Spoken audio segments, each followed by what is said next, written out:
कल के वहीं से कंटिन्यू करते हैं, तो है ना। प्रोजेक्ट बनाना मैंने बता दिया आपको। पता ही है कि पाइथन का एनवायरनमेंट कैसे सेट करते हैं, कि नहीं पता है? बोलो -m VNV फिर उसमें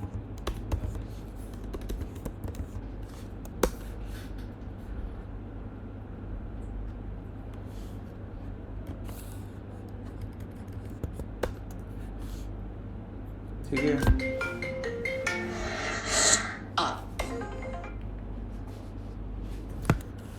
ये हो गया। अब एक्टिवेट कैसे करेंगे बताओ?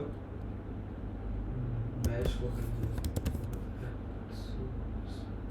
मतलब विंडोज एंड स्क्रिप्ट्स के अंदर जाके इसमें बैश करके आता है। इसमें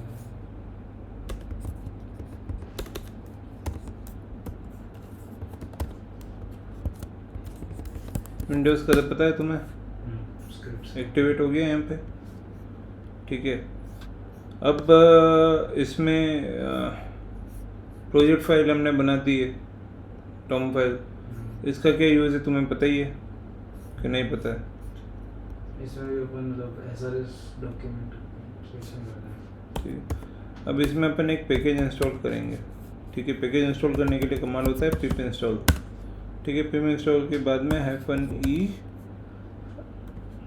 और इसमें डॉट ये वाला पैकेज इंस्टॉल करेंगे। ठीक है।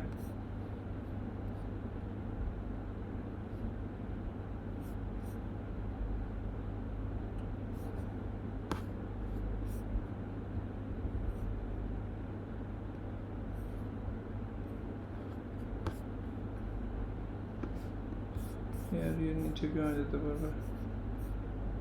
तो ये बोल रहा है कि error file does not appear to be a Python project neither setup.py और pyproject.toml सेटअप। तो अपन ने उस प्रोजेक्ट फाइल का नाम क्या रखा था? AI image detector. इसको ओपन कर देते हैं अपन, ये वाला है, क्योंकि इस चीज़ को जब तक अपन एक्सटर्नली नाम डिफाइन नहीं करेंगे तब तक इसको यही नेम फॉर्मेट चाहिए होता है। ठीक है। अगर अब इसको तुम रन करोगे तो अगर इसमें डिपेंडेंसी होती तो ये चल जाता। फिलहाल इसमें कोई डिपेंडेंसी नहीं है। ठीक है। तो getting requirement build did not run successfully, इसका रीज़न बता दिया। Multiple top level package discovered in flat layout, कुछ है नहीं बेसिकली। ठीक है। तो अपन इसमें चीज़ें अब डिफाइन करना चालू करेंगे। ठीक है। एक तो ये वाला प्रोजेक्ट वाला टोमेल फाइल हो गई। ठीक है। अब इसमें अपन जब भी ये कमांड रन कर रहे हैं तो इसमें बीच में -e आ रहा है। तो -e जब तक इसका एक रूल होता है, -e का लगाने का मतलब ये डिस्कवर कर लेगा कि ऐप के अंदर प्रोजेक्ट पड़ा हुआ है। अगर वो नहीं लगाएंगे तो इसको ये पता नहीं चलेगा। ठीक है। इसको थोड़ा एडवांस में अपन बाद में देखेंगे और क्या करना है। ठीक है। अभी बेस रिक्वायरमेंट में जैसे कि ये वाली रिक्वायरमेंट थी अपनी कि पाइथन होना चाहिए आपके प्रोजेक्ट में। तो अपने को इस चीज़ के लिए अपने को चाहिए OCR चाहिए ना। तो OCR के लिए भी एक बेस रिक्वायरमेंट है जो अपने को कंप्लीट करनी है। ठीक है। बेस रिक्वायरमेंट क्या है? अपने को इंस्टॉल करना है ब्रो इंस्टॉल। कल मैंने बताया था एक टेसरेक्ट इंस्टॉल करना है। तो ये क्या क्या काम करता है? टेसरेक्ट का काम क्या है?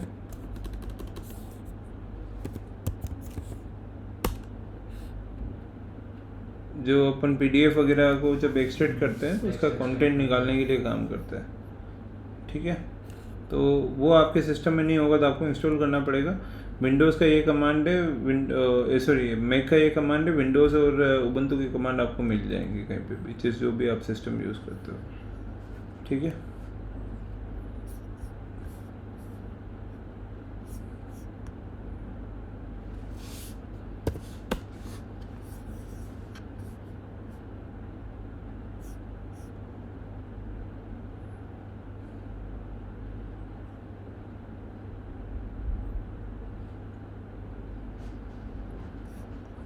ओके। अब आपका जो पाई प्रोजेक्ट डॉट टर्मिनल है, अपन इसकी डिपेंडेंसीज डिक्लेयर करना चालू करते हैं। तो जो भी ये प्रोजेक्ट होता है, सबसे पहले अपन प्रोजेक्ट यहाँ पे डिक्लेयर करना पड़ेगा इस तरीके से, ठीक है। अब इसके बाद ही अपन चीज़ें लिखना चालू करेंगे। तो प्रोजेक्ट का नेम क्या है, लेट्स से, तो नेम क्या रखे अपन, जैसे कि AI इमेज डिटेक्टर, ये अपना नेम हो गया, ठीक है। अब इसका अपन वर्जन डिफाइन कर देंगे। वर्जन क्या हो गया अपना, लेट्स से 0.1.0, ठीक है। और अगर इसका डिस्क्रिप्शन देना चाहो तुम तो वो भी दे दो, कुछ भी, कि probabilistic forensic analysis API for image and document, ठीक है। स्कैन्स, ये अपन ने एक छोटा सा डिस्क्रिप्शन दे दिया। और मेजर रिक्वायरमेंट अपन यहाँ पे डाल रहे हैं, रिक्वायर्स पाइथन, ठीक है। अब इसमें अपने को इनको बताना है कि हम पुराने पाइथन पे काम नहीं करेंगे, हम ये स्पेसिफिक वर्जन है या इससे जो ग्रेटर वर्जन है उस पर काम करेंगे। तो अपना जो वर्जन है वो 3.11 पे अपन काम करेंगे, या 3.12 पे काम करोगे, 3.3 3.0 पे, जो भी आपका वर्जन है आपके सिस्टम में वो डिफाइन कर दो, ठीक है। ये नहीं करोगे तब भी चलेगा, क्योंकि जो डोकर फाइल के अंदर बाद में अपन वर्जन डिफाइन करेंगे उसके ऊपर अपन काम कर सकते हैं। डोकर फाइल क्या होती है, मैंने आपको बताया था, ये एक आपको वर्चुअल एनवायरनमेंट हो गया, ठीक है। तो बार बार चीज़ें आपको इंस्टॉल करनी नहीं पड़ेगी जब भी किसी सिस्टम में जाओगे, ठीक है। तो ये अपनी एक मेजर रिक्वायरमेंट हो गई। अब अपन डिपेंडेंसीज डालेंगे, ठीक है। डिपेंडेंसीज क्या हो गई आपकी, कि ये प्रोजेक्ट चलाने के लिए आपको कौन कौन से पैकेजेस इसमें चाहिए, ठीक है। तो सबसे पहले पैकेज अपने को, क्योंकि अपन सर्वर बना रहे हैं, तो सर्वर अपन कौन सा बना रहे हैं, फास्ट API का, ठीक है। तो फास्ट API सर्वर बना दिया अपन ने, और उसका भी अपन यहाँ पे वर्जन डिफाइन कर सकते हैं, ठीक है। तो अभी मैं वर्जन डिफाइन नहीं कर रहा हूँ, अभी खाली डिपेंडेंसीज डिफाइन कर रहा हूँ। दूसरा यूबीकॉन चाहिए अपने को, ठीक है। तो यूबीकॉन का काम हो गया, फास्ट API का काम हो गया API बनाने का, बट वो API चलाने के लिए सर्वर चाहिए होता है, वो अपना काम हो गया यूबीकॉन का, ठीक है। इसमें भी अपन डिफाइन कर सकते हैं वर्जन डिफाइन करने के लिए अगेन आपको ये वाला सिंबल देना है, ग्रेटर देन इक्वल टू, ठीक है। इस वर्जन और इस वर्जन के ऊपर वाला करेंगे, थोड़ी देर देखो, ठीक है। अपन अभी ये वर्जन अपन अभी डिफाइन नहीं कर, अपन देखेंगे बाद में अगर जरूरत पड़ी करेंगे। फिर अपन को चाहिए था पाइडेंटिक, ठीक है। पाइडेंटिक की सेटिंग चाहिए, ये वाला प्लगइन चाहिए, ठीक है। इसका क्या काम है आप बताओगे, पाइडेंटिक बताया था कल, ये आपकी एनवायरनमेंट फाइल से सेटिंग उठा के लेके आएगा, ठीक है। अब चाहिए Python multi part. Python multi part का काम क्या है, अपने पाइथन मल्टी पार्ट, जब भी अपन फाइल अपलोड करते हैं API, तो बैचिंग करते हैं, तो जो फाइल अपलोड होती है वो एज इट इज़ यूँ डायरेक्ट नहीं चलेगी, तो उसको मल्टी पार्ट वाला एक सिंबल अपने को लेना पड़ता है रिक्वेस्ट बॉडी के अंदर। तो उसके लिए पाइथन मल्टी पार्ट अपने को हेल्प करता है। फिर एक पिलो बताया था मैंने, याद है, OpenCV के साथ अपन पिलो यूज़ करेंगे। फिर OpenCV चाहिए अपने को, ठीक है। अब OpenCV के अंदर अपन यूज़ कर रहे हैं हेडलेस, ठीक है। हेडलेस का मतलब क्या है, हेडलेस कहीं सुना है? हेडलेस का मतलब होता है इसमें अपने को UI नहीं चाहिए कुछ भी, अपने को खाली बैकएंड सर्वर वाली चीज़ चाहिए, UI का अपने को लेना देना नहीं OpenCV के कैसा है क्या है। तो उसके लिए अपन हेडलेस यूज़ करते हैं, ठीक है। तो आपने यहाँ पे हेडलेस सुना नहीं हुआ, हेडलेस CRM बहुत चल रहा था थोड़े टाइम पहले, बहुत नाम था हेडलेस CRM, जिसमें वर्डप्रेस जो होता है, वर्डप्रेस पूरा हेडलेस नहीं है, उसको हेडलेस बना सकते हो कि खाली फ्रंट एंड वर्डप्रेस का यूज़ नहीं करो, बैकएंड पूरा वर्डप्रेस का यूज़ करो। तो वैसे एटलेस CRM स्ट्रापी वगैरह, तो बैकएंड तो पूरा उनमें बन गया, फ्रंट एंड तुम बना सको अपने हिसाब से जैसा बनाना।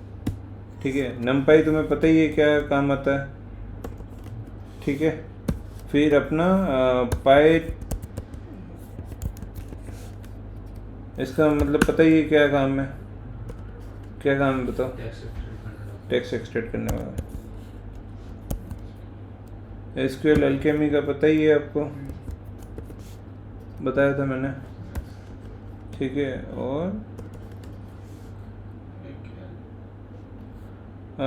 चाहिए अपने को एलेम्बिक चाहिए माइग्रेशन के लिए। और क्या चाहिए अपने को, अपने डेटाबेस वाला हो गया क्या इसमें? नहीं हुआ। तो अपने को चाहिए ये क्या बोलते हैं, नाम भूल जाता हूँ मैं।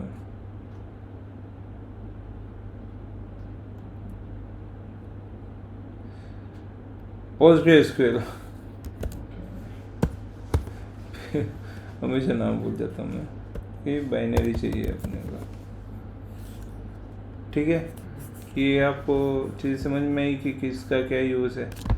मैं फिर से एक्सप्लेन कर देता हूँ कि जो पाइथन रिक्वायरमेंट वाला सीन है, ये तो अपना greater than equal to 3.11 version के अलावा अपन नहीं चाहिएगा।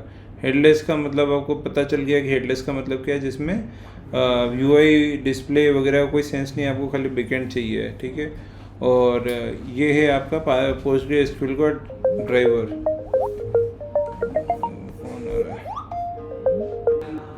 हाँ डिक्लेयर कर रहे हैं। हाँ, ये डिक्लेयर कर रहे हैं, इनका बाद में यूज़ होता है। जनरली क्या होता है कि हर चीज़ की लाइब्रेरी बनी हुई है, जैसे कि API बनानी है तो उसकी फास्ट API बनी हुई है। ठीक है, इसको API को रन करना है तो आपको UV-Cont बना हुआ है। ठीक है, आपको पाइडेंटिक जो एनवायरनमेंट फाइल से सेटिंग्स उठाने है तो उसका पाइडेंटिक बना हुआ है। ठीक है, तो इसकी रिक्वेस्ट वैलिडेशन करना है तो उसके लिए भी पाइडेंटिक है। मल्टीपल फाइल अपलोड करना है तो इसके लिए ये बना हुआ है। ठीक है, तो अब क्या होता है कि कोई भी चीज़ जब अपन प्रोजेक्ट बना रहे होते हैं तो ये मल्टीपल चीज़ों से मिलके बना होता है पैकेज। अब या तो वो सारा कोड तुम खुद से कर लो, या बना बनाया जो उन्होंने लिखा हुआ है वो यूज़ कर लो ओपन सोर्स वाला। तो वो अपन यूज़ कर रहे हैं जो बना हुआ है, ताकि हर चीज़ अपने को बार बार नहीं लिखनी पड़े एक तरीके से। फास्ट API पहले से एक बना हुआ है, इसका फ्रेमवर्क बना हुआ है पाइथन का। ठीक है, अब तुम ये पूरा लिखने जाओगे तो तुम्हें कितना टाइम लगेगा, इससे अच्छा तुम खुद बनाओ, यूज़ कर लो। तो वही वाला चीज़ यहाँ पे यूज़ किया है। तो मतलब जैसे ना अपन ये रीड में भी अपन ने डिक्लेयर किया, और अपन इसमें भी अगर अपन वही चीज़ अपन डिक्लेयर कर रहे हैं, तो मतलब ये काम मतलब से डॉकर में जाएगा तो काम आएगा? नहीं, डॉकर नहीं, ये जब प्रोजेक्ट आप लिखोगे ना, प्रोजेक्ट में आप कोड रन करोगे, तब ये इन लाइब्रेरीज को यूज़ करके इनकी हेल्प से तुम्हारे को प्रोजेक्ट आगे करने में करे। तो इनका जो कोर कोड है, बेस कोड है, वो पूरा बना हुआ है, वो तुम डायरेक्ट उसको यूज़ कर रहे हो एज ए फंक्शन बस आई जगह। ठीक है, तो ये तुम्हें पूरा जैसे फास्ट API का कोड है, उसमें तुम्हारे को get put post fast API तो जैसा अपन ना बाद में कनेक्ट करेंगे। बाद में नहीं, शुरू इससे ही होगा, इस मतलब इस डॉक्स का क्या इस्तेमाल? कौन सा डॉक्स का? ये जो अपन TOML फाइल यूज कर रहे हैं। हाँ, तो ये डिपेंडेंसी इसमें डिक्लेयर कर रहे हैं। तो ठीक है, इसमें इसको प्रोजेक्ट को बता रहे हैं कि ये तुम्हारी डिपेंडेंसीज है, और इसको यूज़ करके ये डिपेंडेंसी इस प्रोजेक्ट में यूज़ आएगी फर्दर। और जहाँ पे भी यूज़ आए, कोई भी इन चीज़ों में से कोई भी फंक्शन जब तुम यूज़ करो तो उसका रेफरेंस क्या होगा, पॉइंट कहाँ करेगा, तो ये यहाँ पे पॉइंट करेगा। मतलब ये तो अपने लिए प्रेजेंटेशन के हिसाब से, अपनी प्रेजेंटेशन के लिए, प्रोजेक्ट की प्रेजेंटेशन के लिए नहीं है, रजिस्टर करने के लिए प्रोजेक्ट को अपन बता रहे हैं कि इस प्रोजेक्ट में ये लाइब्रेरी तेरे को यूज़ करनी है, तो ये पैकेजेस इसका इंफॉर्मेशन निकालेंगे तो ये सब आना चाहिए। हाँ, इन सबको यूज़ करके अपन फंक्शंस, इनके फंक्शंस को अपन यूज़ करके प्रोजेक्ट बनाएंगे आगे बेसिकली। ठीक है, अब अपन कोड लिखना चालू करते हैं। तो सबसे पहले जो मैं काम करता हूँ, मैं कॉन्फ़िग का कोड सबसे पहले लिखता हूँ। ठीक है, इसको अपन सेव कर देते हैं। ठीक है, कॉन्फ़िग का काम क्या है? कॉन्फ़िग का काम ये है कि अपन सारी सेटिंग्स यहाँ पे डिफाइन कर लेते हैं, जैसे कि कनेक्शन स्ट्रिंग होगी, प्रोजेक्ट का नेम हो गया, एनवायरनमेंट हो गया, कौन सा एनवायरनमेंट यूज़ कर रहे हैं, ठीक है, ये वर्जन कौन सा है, वो सारा अपन यहाँ पे डिफाइन करेंगे, ठीक है। तो सबसे पहले अपन अपने को जो लाइब्रेरी वहाँ पे डिफाइन करी थी उनमें से कुछ चीज़ें अपने को इंपोर्ट करनी पड़ती है, ठीक है। तो उन इंपोर्ट वाली फाइलों को अपन यहाँ पे बाइंड कर रहे हैं उन मेथड से बेसिकली। तो फ्रॉम आप देखोगे तो फ्रॉम फंक टूल करके पाइथन का फंक्शन होता है, उससे अपन यूज़ कर रहे हैं LRU कैश क्या होता है? ये आपकी जो अपन यहाँ पे जो भी फंक्शन मेथड डिक्लेयर करेंगे, सेटिंग वगैरह या जो भी, वो एक बार एनवायरनमेंट फाइल से डेटा उठा लेगा, ठीक है, और अपने को पास कर देगा। बट वो बार बार रीड करने जाएगा तो अपने लेटेंसी में इशू आएगा, ठीक है। तो उसको क्या करते हैं अपन, कैश में डाल देते हैं इस सेटिंग को। कैश में तो वो बार बार एनवायरनमेंट फाइल रीड नहीं करने जाएगा, वो यहीं से रेस्पॉन्स कर देगा, समझे, ठीक है। दूसरा अपन डिक्लेयर करेंगे यहाँ पे फ्रॉम फील्ड डिक्लेयर करेंगे, अपने को फील्ड भी यूज़ आएगा, उसका मैं बताऊंगा क्या है। आइडेंटिटी में से फील्ड इंपोर्ट कर रहे हैं, ठीक है, यहाँ पे F कैपिटल, ठीक है। तीसरा अपन आइडेंटिटी सेटिंग में से बेस सेटिंग इंपोर्ट कर रहे हैं एक तो, और दूसरा सेटिंग कॉन्फ़िग डिक्शनरी इंपोर्ट कर रहे हैं। ये कहाँ यूज़ करेंगे आगे आएगा, ठीक है। अब अपने को क्लास डिक्लेयर करनी है, कौन सी क्लास थी? सेटिंग क्लास, वो अपन ने बना ली। अब इसमें ये जो सजेशन दे रहा है ये अलग सजेशन है, ठीक है, वो सजेशन किसी और काम की वजह से दे रहा है। जैसे कि तुम अगर मॉडल ओपन API की कुछ चीज़ें यहाँ पे यूज़ कर रहे हो, तो वो यहाँ पे बोल रहा है कि उसकी कॉन्फ़िग में मॉडल का नाम कौन सा यूज़ करना है, ओपन API की की क्या होगी और उसका टेम्परेचर क्या होगा, यहाँ पे डिफाइन कर दो। ये भी एक तरीके से सेटिंग है, बट अपन ओपन API के ये यूज़ नहीं कर रहे, तो अपन इसको एस्केप कर दो। ये तुम्हारे को नहीं आएंगे, ये मेरे को आ रहा है क्योंकि मैंने चीज़ें Copilot वगैरह इंस्टॉल कर रखे हैं, ठीक है। तुम और तुम्हारे अगर आप भी रहो तो उसको हटा देना, ठीक है।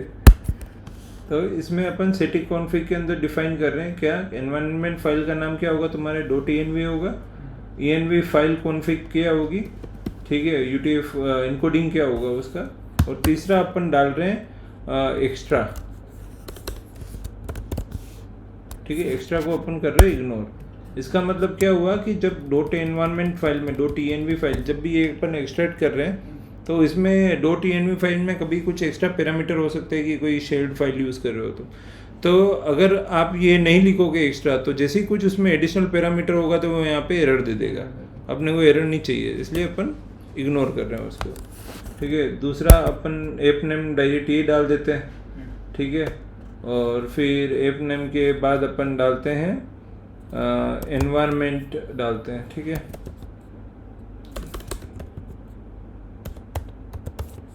एनवायरनमेंट में क्या डाले बताओ, ठीक है।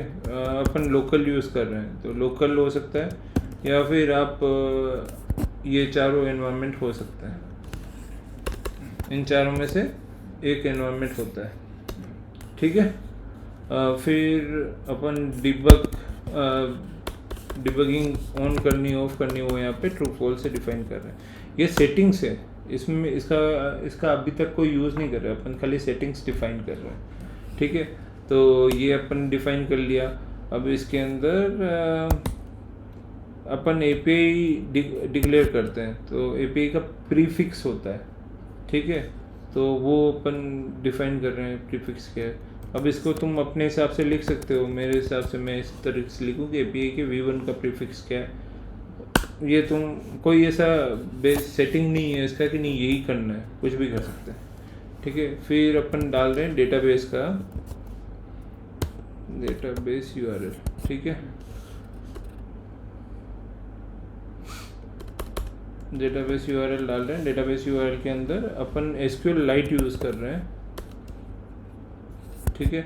SQLite का क्यों यूज़ कर रहे हैं, क्योंकि अपने को अभी वो PostgreSQL इसमें इंस्टॉल नहीं करना है, ठीक है। जो है अभी SQLite बाय डिफ़ॉल्ट एग्जिस्ट करता है उसको हम चला रहे हैं, ठीक है।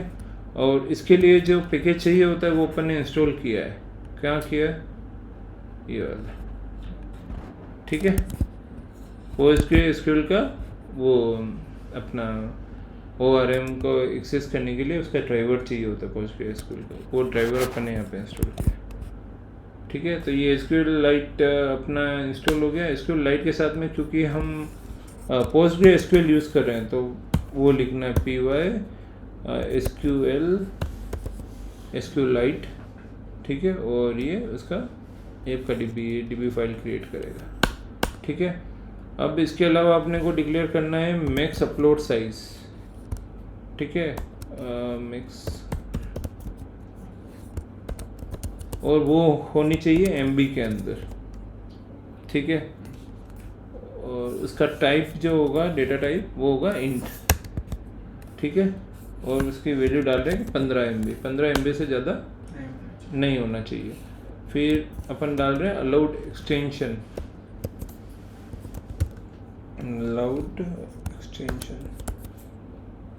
एक्सटेंशन क्या होता है? जो फाइल के में नाम। हाँ, तो अब देखो इसमें एक लिस्ट आ रही है और पर हम लिस्ट को यूज़ नहीं कर रहे हैं, हम सेट को यूज़ करेंगे। तो सेट और लिस्ट का क्या डिफरेंस है? क्यों सेट यूज़ करना चाहिए, क्यों ये यूज़ नहीं करना चाहिए? O1 एंड और वो उसके बारे में कुछ पता है? O1 टाइम कॉम्प्लेक्सिटी पता है क्या होती है? जैसे इनको एक्सेस करने के लिए जो टाइम लग रहा है, टाइम कॉम्प्लेक्सिटी, स्पेस कॉम्प्लेक्सिटी, दो चीज़ें होती है, ठीक है। तो जब अपन लिस्ट यूज़ करते हैं तो उसमें जो टाइम कॉम्प्लेक्सिटी होती है वो O⁴n होती है, ठीक है। और सेट के अंदर जो होता है हैश सेट होता है एक तरीके से, ये फास्टर एक्सेसिबल होता है, तो इसकी जो O⁴ क्या होती है? 1 होती है। इसलिए अपन यहाँ पे कोई भी ऐसी स्टैटिक चीज़ों को यूज़ करने के लिए सेट यूज़ करते हैं, ठीक है।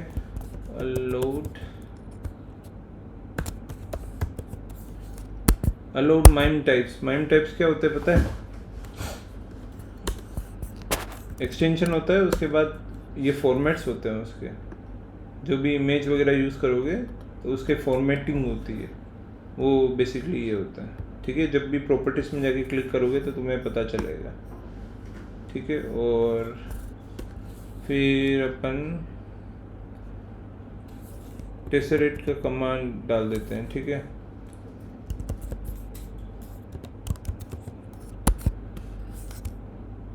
अभी अपन इसको कर देते हैं फिलहाल के लिए नन कर देते हैं,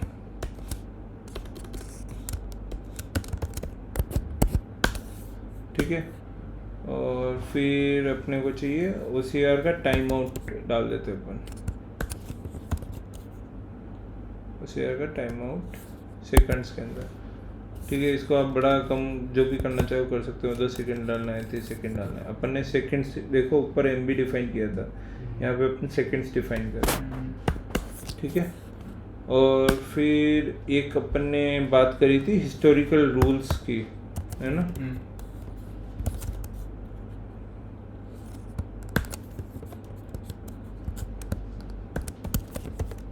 ठीक है, तो ये इसके JSON की फाइल का नेम डालेंगे बाद में अपन, अभी नहीं डाल रहे, अभी इसको अपन नन कर देते हैं, ठीक है। क्योंकि अपन ने फाइल बनाई नहीं है तो डाले किसका, ठीक है। ये चीज़ें डिफाइन हो गई। और फिर अपन ने सिग्नल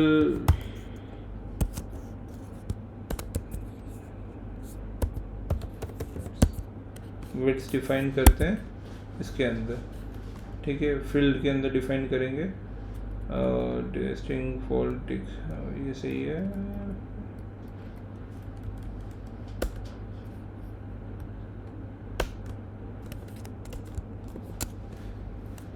ठीक है, तो अब ये वेट्स कौन कौन से हैं, कुछ आइडिया आपको?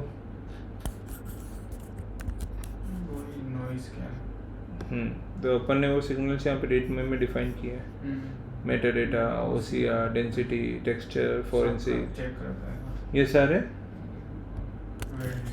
वेट्स। अब इनका वेट अपन डिफाइन करते हैं कि ये वेट होना चाहिए, इसका कितना इम्पोर्टेंस है, इसको जो फाइल है उसको AI डिटेक्टेड, जनरेटेड और नॉट जनरेटेड डिफाइन करने में। तो सबसे पहला था अपना मेटा डेटा, इसमें डालेंगे, खुद ही दे रहा है क्या? मेटा डेटा का कितना इम्पोर्टेंस है, जैसे कि मेरे हिसाब से ये इसका इतना ही इम्पोर्टेंस है, इससे ज़्यादा इम्पोर्टेंस ये रखता नहीं है। फिर OCR का कितना है, जो OCR से जनरेटेड जो टेक्स्ट है उसका मेरे हिसाब से इसका ज़्यादा वैल्यू नहीं है, ठीक है, 0.08 के आसपास मैं इसको दूंगा। फिर हो गया तीसरा आपका एज सर्विस बताई थी, क्या काम था एज सर्विस का?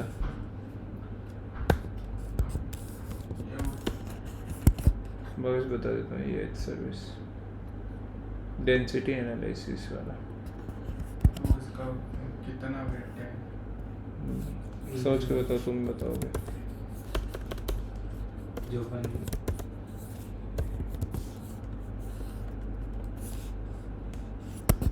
तो जो अपन कलर देख रहे थे फ्रीक्वेंसी उसका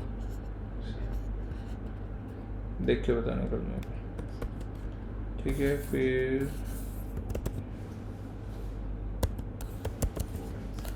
1.6 की वैल्यू अपन को डिफाइन करनी है, 4.6 की वैल्यू को ज़्यादा वेट देंगे अपन, ठीक है। फिर एडवांस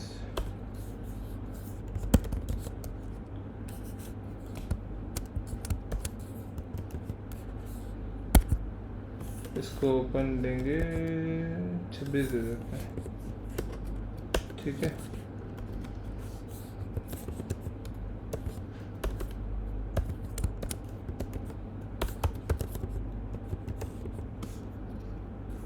तो अपन देते हैं 0 पॉइंट, इसका ये कि पॉइंट अपन कैसे डिफाइन कर रहे हैं ये अपन बाद में और डिस्कस करेंगे, ठीक है। सिंथेटिक का पता है, सिंथेटिक का क्या है, कल बताया था आपने किसी ने। सिंथेटिक इमेज क्या होती है? जो AI जनरेटेड इमेजेस होती है, कैसे वो उसके आईडी होती है, आईडी वगैरह से अपन निकाल रहे हैं। हिस्टोरिकल रूल्स निकाले, हिस्टोरिकल नॉन, उसका वैल्यू कितना दे रहे अपन? 1.6, ठीक है। और लास्ट हो गया ML ह्यूरिस्टिक, उसको हम दे रहे हैं 0.08, ठीक है। इसकी किसको कितनी क्यों वैल्यू दी हुई है वो अपन बाद में और मैं बताऊंगा आपको कैसे क्यों आइडेंटिफाई किया है, ठीक है। ये अपनी सारी वैल्यू आ गई, ठीक है। अब ये जो वैल्यू आई है इसको अपने को रिटर्न करनी है, तो ये कुछ मेरे को सजेशन दे रहा है, देख लो, LRU कैश वाला, ठीक है। अब जो भी अपन रिटर्न करेंगे वो इसके LRU कैश से रिटर्न हो जाएगा, ठीक है। तो बेसिक है डेफ क्यों डिक्लेयर करते हैं पता ही है, फंक्शन डिक्लेयर करते हैं, गेट मेथड जो सेटिंग को कॉल करेगा और रिटर्न सेटिंग कर देगा, ठीक है। सेटिंग यहाँ पे है, गॉट इट। अब अपन काम करेंगे लॉगिंग के ऊपर। ये 3 फाइलें बेसिक क्यों है, पहले में तो आप कॉन्फ़िगरेशन बता रहे हो, दूसरे में आप लॉग कर रहे हो। लॉग क्यों इम्पोर्टेंट है, क्योंकि आपका एप्लीकेशन चलेगी तो शुरुआत से आपको लॉगिंग चाहिए, लॉग्स चाहिए, कोई भी मेथड हेल्प करे, ताकि क्या होगा कि अगर कुछ फट रहा है, कुछ एरर आ रही है तो आप उसको ट्रेस बैक कर पाओ, ठीक है। और तीसरा एक्सेप्शन चाहिए, अगर एरर आ रही है तो क्या एरर आ रही है आपको पता कैसे पड़ेगा, ठीक है। तो आप क्या करोगे, सबसे पहले क्या लिखोगे, सेटिंग्स, फिर लॉगिंग वाला कॉमन मेथड बना देते हैं अपन, और फिर दूसरा अपन लिखेंगे एक्सेप्शन। तो अगेन अपन इंपोर्ट करेंगे, ठीक है। इंपोर्ट कौन सी लाइब्रेरी, लॉगिंग कर रहे हैं, पाइथन की इनबिल्ट लाइब्रेरी है, ठीक है, और लॉगिन सिस्टम यूज़ करेंगे। तो डेफ सेटअप लॉगिन करो या कॉन्फ़िगर लॉगिन कर देते, चलो इसको कॉन्फ़िगर लॉगिन, ठीक है। और login dot base config level अपन ने डिफाइन कर रहे हैं कि लॉगिंग डॉट इन्फो इंफॉर्मेशनल अपने को चाहिए, ठीक है। फॉर्मेट क्या होगा उसका, टाइम, ठीक है, लेवल नेम और मैसेज, ठीक है, कि इंफॉर्मेशन चाहिए या जो भी है, अपन लेवल नेम एंड इसमें अपन एक चीज़ और डाल सकते हैं, दैट इज़ नेम। एरर का नेम क्या था वो भी डाल सकते हैं अपन। तो इसको परसेंटेज के अंदर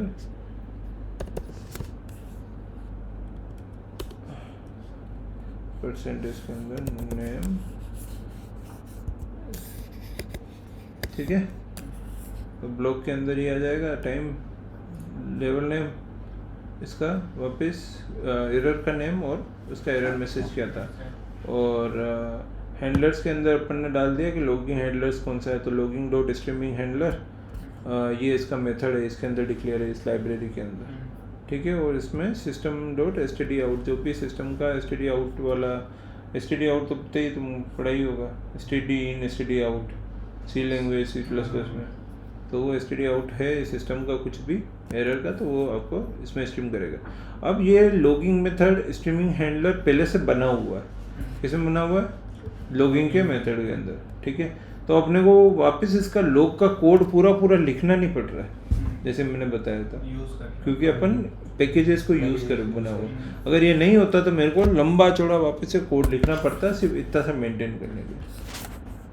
तो क्योंकि लिखा हुआ है तो अपने कोई दिक्कत ही नहीं है, अपन आगे बढ़ जाते हैं, ठीक है। और फिर अपन लिखते हैं एक्सेप्शन। अपन कौन सी API यूज़ कर रहे हैं, कौन सा फ्रेमवर्क यूज़ कर रहे हैं, फास्ट API। तो फास्ट API का अपन इंपोर्ट करेंगे, ठीक है। इंपोर्ट क्या करना है, एक्सेप्शन या फास्ट API रिक्वेस्ट और रेस्पॉन्स निकालना है अपने को, ठीक है। तो फास्ट API और रिक्वेस्ट, ठीक है। दूसरा अपने फास्ट API से निकालना है रेस्पॉन्स और जेसन रेस्पॉन्स, ठीक है। अब जो भी आएगा वो इसका काम करेगा। तो अपन क्लास बना रहे API एरर, ठीक है, एप एरर सॉरी का एक बनाया अपन ने, ठीक है। इसमें स्टेटस कोड वगैरह सब डिफाइन करेंगे यार, ठीक है। स्टेटस कोड अपन ने कोड डिफाइन कर दिया इंटीजर के अंदर 400, ठीक है। अब इंटीजर इसमें डिफाइन नहीं करो तब भी चलेगा कि अपने को पता ही है क्या आने वाला है, स्टैटिक डायरेक्ट डिफाइन कर रहे हैं। फिर एरर, इसका एरर कोड क्या होगा, एप एरर डाल देते हैं, ठीक है। और फिर अपन इसमें क्योंकि ये वेरिएबल डिक्लेयर हो गया, अब इसमें इनिट कर देंगे ये वाला। इनिट क्या होता है, सबसे पहला क्लास का सबसे पहला मेथड जो इंटीग्रेट एग्जीक्यूट होता है, ठीक है। तो सेल्फ डाल दिया, मैसेज डाल दिया। अब स्टेटस कोड पास करने की ज़रूरत नहीं, क्योंकि स्टेटस कोड अपन ने ऊपर ही डिफाइन कर रखा है, तो इसको हटा देंगे, खाली दो ही चीज़ें रख रहे हैं अपन, ठीक है। और सुपर डॉट इनिट, जो सुपर क्या होता है, ये जो क्लास ए पे रन है, जिस क्लास को इनहेरिट किया है उस मेथड को कॉल करते हैं, तो सुपर कॉल। तो सुपर कॉल है इसका एक्सेप्शन मेथड, उसके मेथड को इनिट करके उसमें मैसेज पास कर रहा है, ठीक है। और सेल्फ के मैसेज में भी मैसेज डाल देता है, ठीक है। एक तो ये हो गया कौन सा, क्लास एप एरर, ठीक है। और अब दूसरा क्लास बना रहे हैं अपन इनवैलिड फाइल एरर। जो अपलोड करेंगे ना तो फाइल आएगी, तो फाइल को भी तो अपने दिखाना पड़ेगा। तो इनवैलिड फाइल एरर अपन ने बना दी, ठीक है। और ये इनहेरिट कर रहा है एप एरर को अल्टीमेटली, ठीक है। तो आपका ये मेथड आपको बार बार लिखने की ज़रूरत नहीं है, क्योंकि ये ऑलरेडी एग्जिस्ट करता है यहाँ पे, ठीक है। आप खाली स्टेटस कोड और ये जो एरर कोड है इसके बेसिक वेरिएबल को ही चेंज कर रहे हो, ठीक है। और तीसरा हो गया आपका, अगर कोई एनालिसिस और या प्रोसेसिंग में एरर आती है तो उसको सेम कोड, ठीक है। अब इसमें कोड अपन चेंज कर देते हैं, इसको 422 कर देते हैं, ठीक है। एरर कोड डिपेंड करता है कौन सा तुम कर रहे हो। तो एरर कोड क्या होगी, ये जब भी फ्रंट एंड से या API तुम एग्जीक्यूट करोगे तो अगर कोई एरर आई तो तुम्हें ये रिस्पॉन्स कोड मिलेगा, स्टेटस कोड मिलेगा। जैसे कि 200 आपने देखा होगा, 201 देखे होंगे, तो ये सारे वो स्टेटस कोड है, ठीक है। और फिर अपन एक मेथड रजिस्टर कर देते हैं यहाँ पे, रजिस्टर एक्सेप्शन हैंडलर, ठीक है, फास्ट एपीआई, और इसको करते हैं नन, ठीक है। और एक्सेप्शन हैंडलर और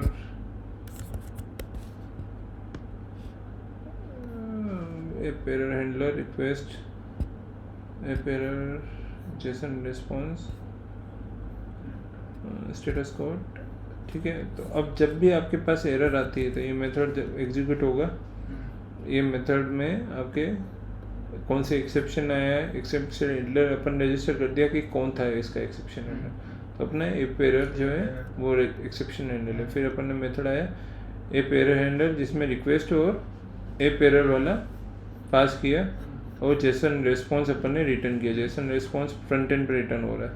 तो status code equal to executive dot status code and content के अंदर जो भी अपन को डालना है, एरर कोड और मैसेज, ठीक है। तो ये 3 फाइलें आपकी रेडी होगी, कॉन्फ़िग, एक्सेप्शन एंड लॉगिंग, ठीक है।